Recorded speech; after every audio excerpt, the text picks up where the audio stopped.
కంచె గచ్చిబౌలి భూములపై ప్రధాని మోడీ సంచలన వ్యాఖ్యలు చేశారు. అడవులపై బుల్డోజర్లు నడిపించడంలో తెలంగాణ కాంగ్రెస్ సర్కార్ బిజీగా ఉందన్నారు. తాము పర్యావరణాన్ని కాపాడుతుంటే వాళ్ళు అటవీ సంపదను సర్వనాశనం చేస్తున్నారన్నారు.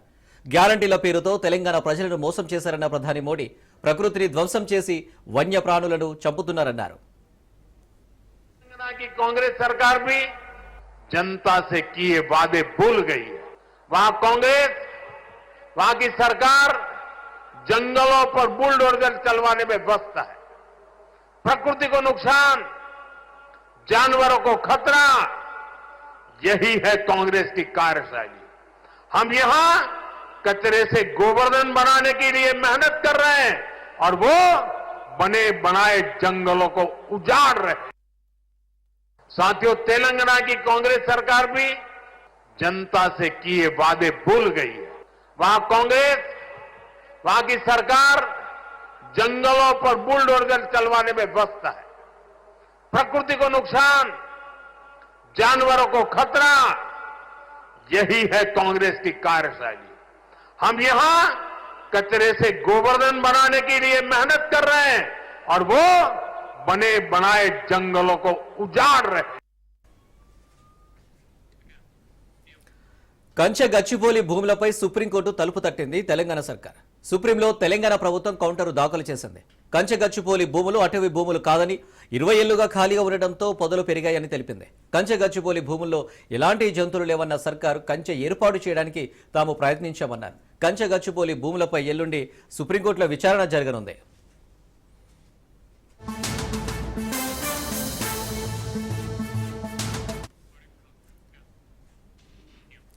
తెలంగాణ సీఎం రేవంత్ రెడ్డి భూభారతి పోర్టల్ను ప్రారంభించారు. హైదరాబాద్లోని శిల్పకళా వేదికలో జరిగిన ఈ కార్యక్రమంలో ఉప ముఖ్యమంత్రి మల్లు భట్టి విక్రమార్క, పలువురు మంత్రులు పాల్గొన్నారు. భూభారతి పోర్టల్ను ప్రయోగాత్మకంగా 3 మండలాల్లో అమలు చేయనున్నారు. గత బీఆర్ఎస్ ప్రభుత్వం తీసుకువచ్చిన ధరణి పోర్టల్ రైతులకు ప్రయోజనకరంగా లేదన్నారు సీఎం రేవంత్. ధరణి పోర్టల్ను భూస్వాములకు అనుకూలంగా రూపొందించారన్నారు. ప్రభుత్వం వస్తుంది, ధరణిని ఆనాటి ప్రభుత్వం చేసిన చట్టాన్ని బంగాళాఖాతంలో ఇసురుతామని. వాళ్ళు చేసింది తప్పు, దాన్ని బంగాళాఖాతంలో విసరడం పెద్ద విషయం కాదు. ఈనాడు మనం చేస్తున్న చట్టం పేదలకు చుట్టాలుగా ఉండాలి, పేదవాడి సమస్యని పరిష్కరించాలి, పేదవాడికి అనుకూలంగా సరళంగా ఉండాలి. దాన్ని అమలు చేసే రెవెన్యూ సిబ్బంది కూడా దీని పట్ల అవగాహన పెంపొందించుకొని దాన్ని అమలు చేయాలన్న ఆలోచనతోని నిరంతరం కమిటీలను కోదండ రెడ్డి గారి నేతృత్వంలో రేమండ్ పీటర్ గారిని, సునీల్ని, చాలా మంది సిబ్బందిని, అనుభవజ్ఞులను, ఐఏఎస్లను పెట్టి ఈ చట్టాలను వివిధ రాష్ట్రాలలో ఉన్న వాటిని కూడా పరిశీలించి ఆనాడు నిజాం పాలన నుంచి ప్రజాస్వామ్య ప్రభుత్వంలోకి వచ్చిన తర్వాత కూడా జరిగిన మార్పులు చేర్పులను, చట్టాలను నిశితంగా పరిశీలించి వాటన్నిటిని కూడా ఒక అవగాహన కల్పించుకొని ఈరోజు నూతన ఆర్ఓఆర్ యాక్ట్ను ఈరోజు మనము తీసుకురావడం జరిగింది. భూభారతి ఈ సమస్యలకు శాశ్వత పరిష్కారాన్ని చూపించాలన్న ఆలోచనతోటే ఈ రోజు డాక్టర్ బాబాసాహెబ్ అంబేద్కర్ జయంతి సందర్భంగా మనం ప్రారంభించుకుంటున్నాం. దీనికి సంబంధించి సందర్భాలలో ప్రజలను సంప్రదించి ప్రజాభిప్రాయాన్ని సేకరించి ప్రజల నుంచి వచ్చిన సమాచారాన్ని క్రోడీకరించి ఈ రోజు చట్టాలను తయారు చేసి ఈ చట్టాలు ప్రజలకి శాశ్వత పరిష్కారాన్ని చూపించాలన్న ఆలోచనతో మా ప్రభుత్వం ఈ రోజు ప్రజలకు. కాంగ్రెస్ ఎమ్మెల్యే ప్రేమ్ సాగర్ రావు సంచలన వ్యాఖ్యలు చేశారు. కొత్తగా పార్టీలో చేరి తనకు పదవి రాకుండా అడ్డుకుంటున్నారన్నారు. ఇంద్రవెల్లి దళిత దండోర సభను ఎవరు ఏర్పాటు చేశారని, అప్పుడు కనబడని నాయకులు ఇప్పుడు మంత్రి పదవి ఎలా అడుగుతారని ప్రశ్నించారు. కష్టకాలంలో పార్టీకి అండగా ఉన్నారని, తనను కష్టపెట్టొద్దని, తనకు అన్యాయం చేయొద్దన్నారు.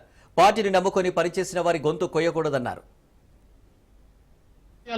మన వచ్చిన వాళ్ళు ఒకటే గుర్తు పెట్టుకోండి, పార్టీని కష్టకాలంలో ఎవరు కాపాడుకున్నాడు, పార్టీ ఓటుకొని ఎవరు చేసిండ్రు, ఇంద్రవెల్లి మీటింగ్ ఎవరు పెట్టిండ్రు, కరిగారి మీటింగ్ ఎవరు పెట్టిండ్రు, వీళ్ళంతా కరిగారి మీటింగ్ అంటే కలవైండ్రు. ఇవాళ ఇంద్రవెల్లి మీటింగ్ మంచిగా రోజులు లేరా, ఈ జిల్లాలో ఉన్న ఆదివాసులు రాలేదా, అన్ని మాత్రం బదలొచ్చిండ్రు. మీరు మాట ఇవ్వడం జరిగింది, మీరు ఎవరికి చెప్పినా నాకు బాధలేదు. ఒక్కరు మాత్రం గుర్తు పెట్టుకోండి, నాకు అన్యాయం జరుగుతున్న భరిస్తా, కానీ మా ఉమ్మడి జిల్లాకు అన్యాయం జరిగేటప్పుడు భరించే ప్రసక్తే లేదు, ఏ పరిస్థితుల్లో భరించాం. దానికోసం ఇది ఉద్యమాల గడ్డ, రాష్ట్రంలో ఉద్యమాలు 1970 నక్సలైట్ ఉద్యమం కానీ ఉద్యమాలకు ఇది పూరిటి గడ్డ. ఈ గడ్డ నుంచే ఉద్యమాలు వేసినాయి కాబట్టి ఇవాళ నిన్నొచ్చి మొన్నొచ్చి ఉన్న పార్టీలను తిరిగొచ్చి పార్టీలో ఉండి 7 రోజులు బెల్లపల్లి ఒక పాదయాత్ర వేస్తే కనీసం 7 నిమిషాలు కూడా రాలేదు. ఆ వాళ్ళు ఇవాళ మంత్రి గురించి మాట్లాడుతున్నారు.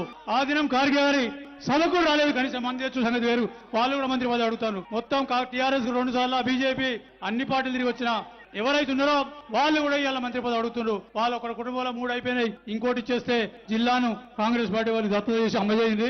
అప్పుడు కానీ ఈ జిల్లా ఉమ్మడి జిల్లా అనేది తెలుస్తుంది మీకు. ఇవాళ నా ఆదివాసీలు, నా దళితులు, నా మైనార్టీ సోదరులు గొంతులేని వాళ్ళ గొంతు నేను ఉన్నా కాబట్టి ఖచ్చితంగా వాళ్ళందరి గొంతుకనే ఉన్నా.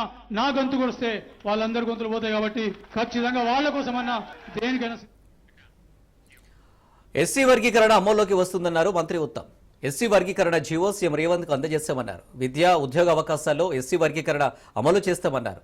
2026లో జరిగే జనాభా లెక్కల ప్రకారం ఎస్సీలు ఎంత పెరిగితే రిజర్వేషన్లు కూడా అంత పెంచుతామన్నారు మంత్రి ఉత్తమ్.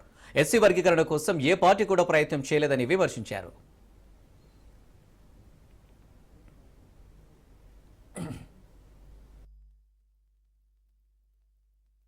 ఎస్సీ కేటగరైజేషన్ అమలు చేస్తూ ముందుకు పోతామని చెప్పి రాష్ట్ర ప్రజలందరికీ కూడా స్పష్టమైన హామీ ఇస్తున్నాం.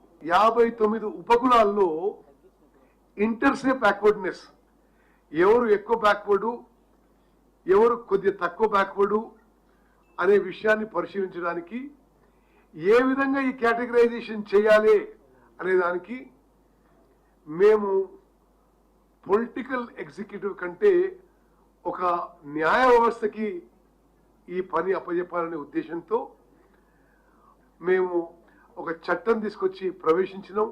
శాసనసభలో ఆ చట్టం పాస్ అయింది. The bill became an act. ఆ యాక్ట్ ని రాష్ట్ర గవర్నర్ గారు ఆమోదించారని చెప్పి కూడా ఈ శుభవార్త మీకు తెలియజేస్తున్నాం.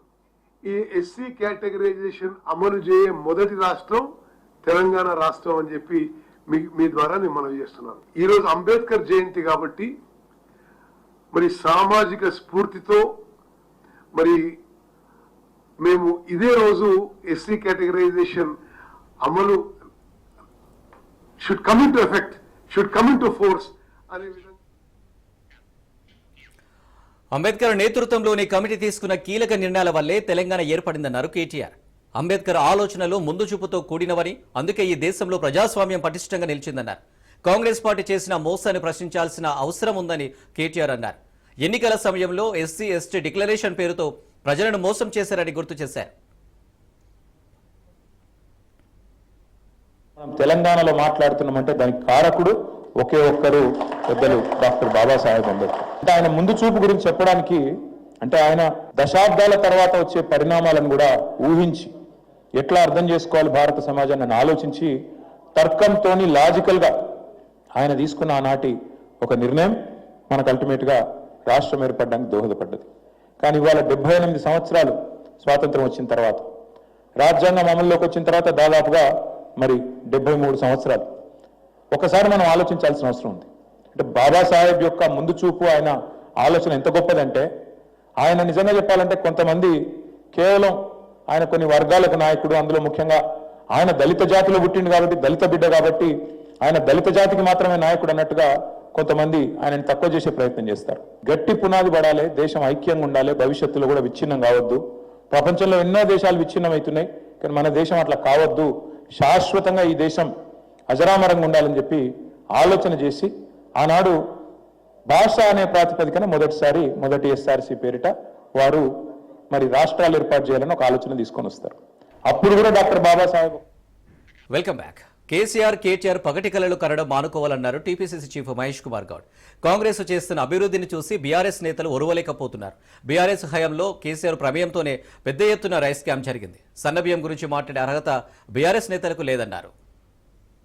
ద్వారా కూడా ఆ రోజు అప్పుడు చెప్పాను, ఇప్పుడు చెప్తా ఉన్నాను, కేటీఆర్ని అరెస్ట్ చేయాల్సిందే.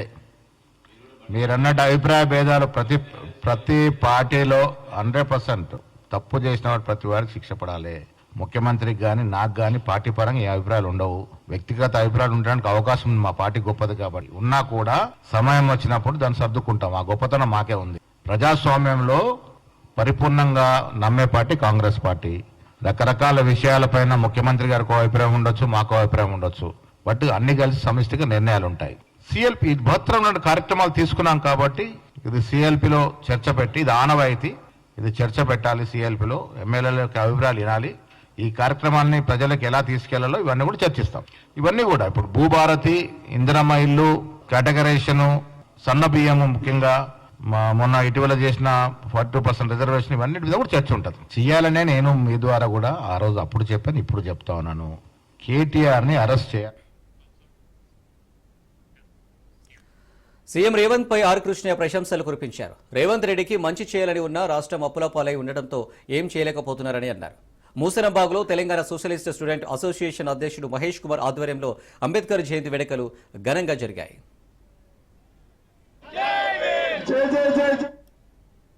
అంబేద్కర్ జయంతి ఉత్సవాల సందర్భంగా సోషలిస్ట్ విద్యార్థి సంఘం ఆధ్వర్యంలో మహేష్ రాష్ట్ర అధ్యక్షుని ఆధ్వర్యంలో ఘనంగా ఈ కార్యక్రమం జరిగింది. జయంతి ఉత్సవాల కార్యక్రమం. ఈ సందర్భంగా రాష్ట్రంలోని ఎస్సీ ఎస్టీ బీసీలకు అందరికి విజ్ఞప్తి చేస్తారు. మేము పోరాడి 6,000 హాస్టల్ పెట్టి 1,500 గురుకుల పాఠశాలలు రియంబర్స్మెంట్ పెట్టి మీ పిల్లల్ని మీరు చదివించాలి. మీ పిల్లలు చదివితే వాళ్ళు కలెక్టర్లు అవుతారు, డాక్టర్లు అవుతారు, ఇంజనీర్లు అవుతారు. ఏది కాకపోతే రాజకీయ నాయకులు లెక్క ఎమ్మెల్యేలు ఎంపీలు అవుతారు. అదేవిధంగా హాస్టల్ సౌకర్యాలు మెరుగుపరిచే ప్రతి హాస్టల్ లోపల లైబ్రరీ ఏర్పాటు చేయాలి, కంప్యూటర్లు ఏర్పాటు చేసి అప్డేట్ టెక్నాలజీని హాస్టల్ విద్యార్థులకు నేర్పాలి. హాస్టళ్లకు అన్ని సౌకర్యాలు మెరుగుపరచాలని చెప్పి డిమాండ్. రేవంత్ రెడ్డికి మంచి చేయాలని ఉంది, బడ్జెట్ లేదు, రాష్ట్రం అప్పుల పాలైంది, బడ్జెట్ లేదు, కొన్ని సమస్యలు ఉన్నాయి. అందువల్ల కొన్ని చేయాలనే ఉత్సవం ఉంది. విద్యారంగాన్ని మంచిగా చేయాలి, హాస్టల్ని డెవలప్ చేయాలి అని ఉన్నది. ఆయన కలిసినప్పుడల్లా మాతో అదే చెప్తారు. కానీ ప్రాక్టికల్ గా బడ్జెట్ లేక కాంగ్రెస్ పై ఎమ్మెల్సీ కవిత ఆగ్రహం వ్యక్తం చేశారు. రాహుల్ గాంధీ చెప్పిన ఇందిరమ్మ రాజ్యం ఇదేనంటూ నిలదీశారు. అంబేద్కర్ జయంతి సందర్భంగా పోలీసులు అరెస్టు చేసిన 4 దళితుల జాడ ఎక్కడా అని, వారిని ఎక్కడ నిర్బంధించారని ప్రశ్నించారు. ఇది ప్రజాస్వామ్యమా, ఆటవిక రాజ్యమా అంటూ మండిపడ్డారు. కామారెడ్డి జిల్లా లింగంపేటలో అరెస్టు చేసిన ముదం సాయిలు, మోతే భూపతి, నెల్లూరు గంగాధర్, పరిమళ రాజు, మూసపూర్ వివేకానందను వెంటనే విడుదల చేయాలని డిమాండ్ చేశారు ఎమ్మెల్సీ కవిత.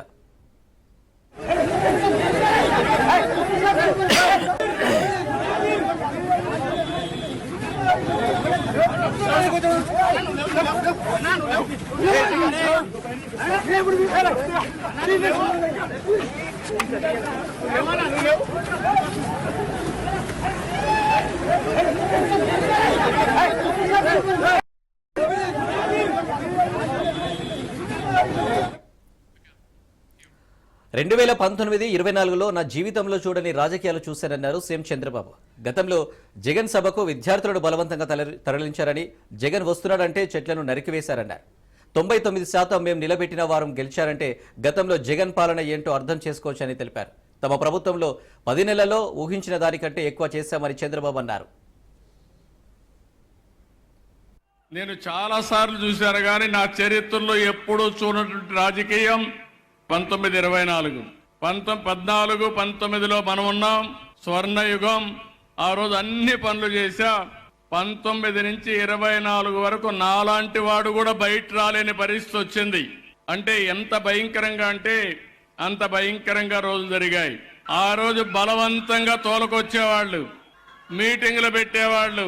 కడాన మనుషులు పారిపోతామంటే కందకాలు కూడా దువ్వారు చుట్టూరు, ఎవరు పారిపోకుండా. మనుషులు వస్తే హెలికాప్టర్లో వస్తూ కిందన చెట్లని నరికేసేవాళ్ళు. అంటే ప్రజలతో మమేకం కాకుండా ఇష్టానుసారంగా చేశారు. అందుకే నేను చాలా సంవత్సరాలుగా రాజకీయాల్లో ఉన్నాను. నా జీవితంలో అలాంటి గెలుపు ఎప్పుడూ చూడలేదు. అంటే అభ్యర్థులు పెడితే 94% పెట్టిన అభ్యర్థులందరూ గెలిచారంటే అది ఆ రోజు ప్రజల్లో ఉండే అభిప్రాయం. ఆయన రాసిన రాజ్యాంగం, ఆయన ఇచ్చిన హక్కులు మీరు ఒకసారి చూస్తే మనం అందరూ ఈ విధంగా కూర్చొని మాట్లాడుతూ ఈలలేస్తూ కేకలు పెడుతూ ఆనందంగా ఉన్నామంటే ఆ మహానాయకుడు ఇచ్చినటువంటి రాజ్యాంగమే. అమరావతిని ఎడారిగా అభివర్ణించారు, శ్మశానంగా అభివర్ణించారు, పైశాచిక ఆనందాన్ని పొందారు. కనీసం ఇక్కడ ఒక్క పని కానివ్వకుండా అన్ని పనులు అడ్డుపడ్డారు. అలాంటి సందర్భంలో ఇక్కడే కాదు, రాష్ట్రం అంతా ఇదే పని. ఏపీ రాజధాని అమరావతి కేంద్రంగా కూటమి ప్రభుత్వం మరో కీలక నిర్ణయం తీసుకుంది. రాజధాని ప్రాంతం విస్తరణకు కూడా కూటమి ప్రభుత్వం ప్రణాళికలు సిద్ధం చేస్తుంది. రాజధాని ప్రాంతంలో అభివృద్ధి పనులను ప్రభుత్వం త్వరలోనే ప్రారంభించనుంది. ఆ ప్రక్రియ పూర్తయ్యాక రాజధాని విస్తరణ పనులపై ప్రభుత్వం పూర్తిస్థాయి ఫోకస్ పెట్టనుంది. రాజధాని విస్తరణ కోసం మరింత భూమిని సమీకరించాలని ఏపీ ప్రభుత్వం భావిస్తుంది. ఐఆర్ఆర్, ఓఆర్ఆర్కి అనుసంధానంగా భూముల సమీకరణకు యోచన చేస్తుంది. భవిష్యత్తు అవసరాల నిమిత్తం భూ సమీకరణ చేపట్టాల్సిన అవసరం ఉందని భావిస్తున్న ప్రభుత్వం సుమారు మరో 30,000 ఎకరాల మేర భూ సమీకరణ అవసరమవుతుందని అంచనా వేస్తుంది. ప్రస్తుతం రాజధాని గ్రామాలు కాకుండా మరో 20 గ్రామాల్లో భూ సమీకరణ చేపట్టాలని భావిస్తున్నప్పటికీ సాధ్యాసాధ్యాలను ప్రభుత్వం పరిశీలిస్తుంది. అమరావతి రాజధానిలో అంతర్జాతీయ విమానాశ్రయం ఏర్పాటుకు సంబంధించిన ప్రతిపాదనలు సిద్ధం చేసేందుకు AP aviation corporation techno feasibility నివేదికను సిద్ధం చేసేందుకు టెండర్లను ఆహ్వానించింది. ఈ నివేదికను త్వరితగతిన రూపొందించి కేంద్రానికి పంపనుంది. అయితే కేంద్ర పౌర విమానయాన శాఖ నుంచి దీనిపై గ్రీన్ సిగ్నల్ వచ్చాక ప్రభుత్వం తదుపరి కార్యాచరణ చేపట్టనున్నట్లు తెలిసింది.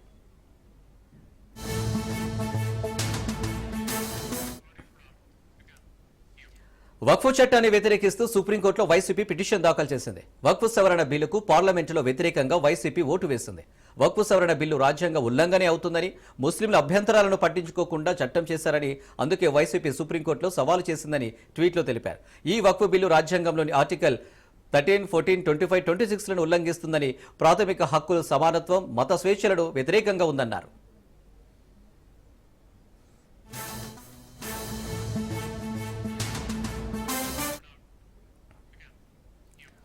సీఎం చంద్రబాబుపై ట్విట్టర్ వేదికగా విమర్శలు గుప్పించారు షర్మిల. ఆలు లేదు, సూలు లేదు, కొడుకు పేరు సోమలింగం అన్నట్లుందని ఎద్దేవా చేశారు. రాజధాని అమరావతి పేరుతో సేకరించిన 34,000 ఎకరాల్లో అభివృద్ధికే దిక్కులేదని విమర్శించారు. పునర్జీవం పేరుతో ఇప్పుడు మరో 44,000 ఎకరాలు అర్జెంటుగా అవసరం వచ్చిందట. అందులో అద్భుత ప్రపంచం కడతాడట అన్నారు. అరచేతిలో వైకుంఠం చూపించడం, ఏఐ పేరుతో గ్రాఫిక్స్ మాయ చేయడం చంద్రబాబుకు తెలిసిన విద్య అంటూ విమర్శించారు.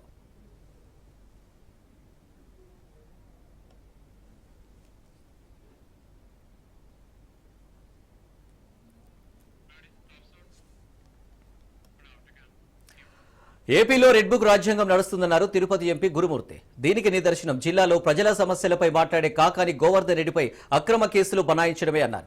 తిరుపతి జిల్లాలో ఎక్కడ చూసినా అక్రమ మైనింగ్ చేస్తూ వైసీపీ నాయకులు చేస్తున్నారని చెప్పడం హాస్యాస్పదంగా ఉందన్నారు. ఆంధ్ర రాష్ట్రంలో అమలు కాబట్టట్లేదు అనడానికి ప్రత్యక్ష నిదర్శనం ఈరోజు కాకాని గోవర్ధన్ అన్న వైఎస్ఆర్ కాంగ్రెస్ పార్టీకి సంబంధించి పార్టీ బలోపేతానికి, అలాగే ఈ జిల్లాలో ఎవరికి అన్యాయం జరిగినా వాళ్ళ వైపు నుంచి వైఎస్ఆర్ కాంగ్రెస్ పార్టీ తరఫున వాయిస్ వినిపిస్తూ వాళ్ళకి న్యాయం జరగాలని ఫైట్ చేస్తున్నటువంటి ఆయన గొంతు నొక్కాలని ఈరోజు రెడ్ బుక్ రాజ్యాంగాన్ని అమలుపరిచి ఆయన మీద అక్రమ కేసులు బనాయించి లాస్ట్గా ఆయన బెయిల్ వస్తుందేమో అని ఎస్సీ ఎస్టీ కేసులు కూడా వాడుకోవడం జరుగుతుంది. కంప్లీట్ గా ఏ ఒక్క విషయం తీసుకున్నా అన్ని వైలేట్ చేస్తూ ఆయన ఎలాగైనా రాజకీయంగా అనగదొక్కాలని వైఎస్ఆర్ కాంగ్రెస్ పార్టీ వాయిస్ ని.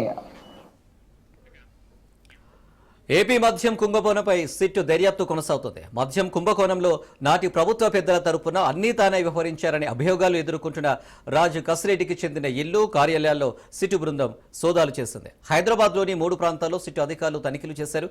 కసిరెడ్డి రాజశేఖర రెడ్డికి ఇప్పటివరకు 3 సార్లు నోటీసులు ఇచ్చినా ఆయన బేఖాతారు చేశారు. విచారణకు రాకుండా పరారయ్యారు. మద్యం కేసులో విచారణకు హాజరు కావాలంటూ మార్చి 28, 29వ తేదీలో వరుసగా 2 సార్లు సిట్ నోటీసులు ఇచ్చినా ఆయన పట్టించుకోలేదు. ఈ కేసులో తనకు ఏ ప్రాతిపదికన నోటీసులు ఇచ్చారో చెప్పాలంటూ సిట్ నోటీసులను సవాల్ చేస్తూ హైకోర్టులో పిటిషన్ వేశారు. వాటిలో తాము జోక్యం చేసుకోబోమని కోర్టు స్పష్టం చేసింది. న్యాయస్థానం ఆదేశాల మేరకు విచారణకు హాజరయ్యేందుకు రాజ్ కసిరెడ్డికి తగినంత సమయం ఇస్తూ ఏప్రిల్ 9న విచారణకు రావాలంటూ ఏప్రిల్ 5న సిట్ అధికారులు 3వ నోటీసులు ఇచ్చారు. ఈసారి కూడా ఆయన విచారణకు రాలేదు. ఫోన్లు స్విచ్ ఆఫ్ చేసేసి పరారైపోయారు. ఈ నేపథ్యంలోనే సిట్ అధికారుల బృందం హైదరాబాద్లోని కసిరెడ్డికి చెందిన ఇల్లు, కార్యాలయాల్లో సోదాలు చేస్తుంది. దర్యాప్తులో భాగంగా రాజు కసిరెడ్డిని విచారిస్తే స్కామ్కు సంబంధించి కీలక విషయాలు వెలుగులోకి వచ్చే అవకాశం ఉందని అధికారులు భావిస్తున్నారు. ఈ కేసుకు సంబంధించి ఎక్సైజ్ శాఖలోని పోలీసుల ప్రమేయం పైన సిట్ దర్యాప్తు చేస్తుంది.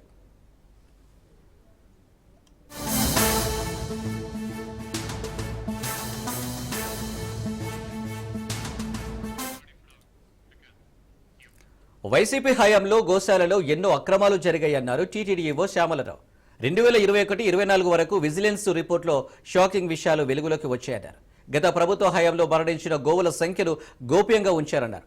గతంలో పురుగులు ఉన్న దానాను గోవులకు పెట్టారని, కాలం ముగిసిన మెడిసిన్స్ గోవులకు వాడారని సంచలన ఆరోపణలు చేశారు. గోవుల దానాలో 78 లక్షల రూపాయల కమిషన్ నొక్కేశారని చెప్పుకొచ్చారు. టీటీడీ గోశాల విషయానికి వస్తే ఇన్ని చేసిన టీటీడీ గోశాల విషయం ఎందుకు మర్చిపోతాం? గోశాల విషయంలో కూడా చూసాం. గోశాల విషయంలో కూడా ఎన్నో అవకతవకలు ఉన్నాయి, అక్రమాలు ఉన్నాయి. ఇవన్నీ కూడా ఇప్పుడు మీకు చూపిస్తాను. 2021 నుంచి మార్చి 2024 దాకా జరిగిన అక్రమాలు ఏంటి? విజిలెన్స్ రిపోర్ట్స్ క్లియర్ గా ఉన్నాయి. విజిలెన్స్ రిపోర్ట్స్ ఇప్పుడు సృష్టించినవి కాదు. అప్పుడు రిపోర్ట్స్ ఉన్నాయి, అప్పుడు ఫోటోగ్రాఫ్స్ ఉన్నాయి, అప్పుడు వీడియోస్ ఉన్నాయి. ఇవేవో ఇంటర్నెట్ నుంచో ఎక్కడి నుంచో తీసుకొచ్చి పెట్టిన ఫోటోలు కాదు.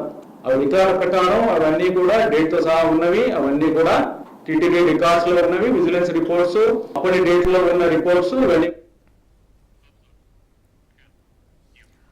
చంద్రబాబు నాయుడు చేసిన వ్యాఖ్యలకు భూమన కరుణాకర్ రెడ్డి కౌంటర్ ఇచ్చారు. టీటీడీ గోశాలలో గోవుల మృతికి సంబంధించి తాను చూపిన ఫోటోలు మార్ఫింగ్ చేసినవి కాదని, తాను ఏవైతే వ్యాఖ్యలు చేశానో ఏమైతే చూపానో వాటికి కట్టుబడి ఉన్నానన్నారు. తాను చెప్పింది అబద్ధమైతే ఎలాంటి విచారణకైనా సిద్ధమేనని భూమన ఛాలెంజ్ చేశారు. గోవుల మృతిపై ఎటకెలకు టీటీడీ ఈవో చైర్మన్ నిజాన్ని ఒప్పుకున్నారన్నారు. వెంటనే ఈవోను సస్పెండ్ చేసి చైర్మన్ను తొలగించాలని డిమాండ్ చేశారు.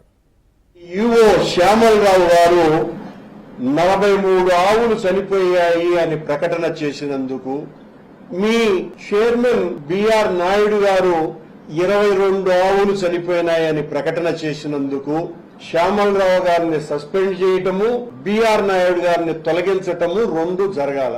మీరేమో ఒక్క ఆవు కూడా చనిపోలేదు అని మీరు చెప్పినారు. మీరు చెప్పి అంతా కలిపితే 2-3 గంటలు కూడా కాలేదు. అంత పూర్వమే 1 గంట ముందు మీరు నియమించినటువంటి మీ శ్యామలరావు గారు ఈవో గారు 43 ఆవులు చనిపోయాయి అని చాలా స్పష్టంగా ప్రకటించటం జరిగింది. ఆ గోమాతలు చనిపోతున్నాయి అని ఏ ఫోటోలైతే చూపిస్తూ నేను మాట్లాడానో అవి ఫేక్ అని, మార్ఫింగ్ అని టీటీడీ ప్రకటన చేసింది. ఒక్కటంటే ఒక్కటి కూడా మార్ఫింగ్ కాదని, ఆ గోవులన్నీ కూడా శ్రీ వెంకటేశ్వర గోశాలలో చనిపోయినటువంటివే, అక్కడ తీసిన ఫోటోలేనని కట్టుబడి ఉన్న, భగవంతుడి మీద ప్రమాణం చేస్తున్నా. నేను అలా చెప్తే మీరు నమ్మరు కాబట్టి ఏ విచారణకైనా నేను సిద్ధం. మీరు ఏ విచారణ చేసేనా. ఏపీ హోంమంత్రి అనిత తీరుపై దళిత సంఘాలు కన్నెర చేశాయి. అంబేద్కర్ జయంతి వేడుకల్లో పాల్గొన్న మంత్రి అనిత అంబేద్కర్ గురించి మాట్లాడకపోవడం ప్రజా సంఘాలు అసహనం వ్యక్తం చేశాయి. ఎస్సీ రిజర్వేషన్లతోనే అనిత హోంమంత్రి అయ్యారని గుర్తు చేసుకోవాలన్నారు. వెనుకబడిన వర్గాల వారికి అందరికీ కూడా మరి దాంట్లో రిజర్వేషన్ పాటించాలని చెప్పారు. గురించి 2 మాటలు ఇంత మంచి ఫంక్షన్లో మాట్లాడడానికి కూడా అవకాశం లేదని చెప్పి వెళ్ళిపోవడం మనకు చాలా బాధ అనిపిస్తుంది. అలాగే మరి ఎందుకు వచ్చారు ఇక్కడికి? ఫోటో చూపుకోవడానికి వచ్చారా? ఆవిడ దండేయడానికి వచ్చారా? ఎందుకు వచ్చారా నాయకులు? దండేసుకుని పేపర్లు వస్తే అంబేద్కర్ ఆశయాలన్నీ కూడా నెరవేరిపోతాయా? అంబేద్కర్ ఆశయాల గురించి 2 మాటలు చెప్పుంటే చాలా ఇక్కడ ఉన్న వాళ్ళందరూ కూడా అభినందించేవాళ్ళం. ఆవిడని కూడా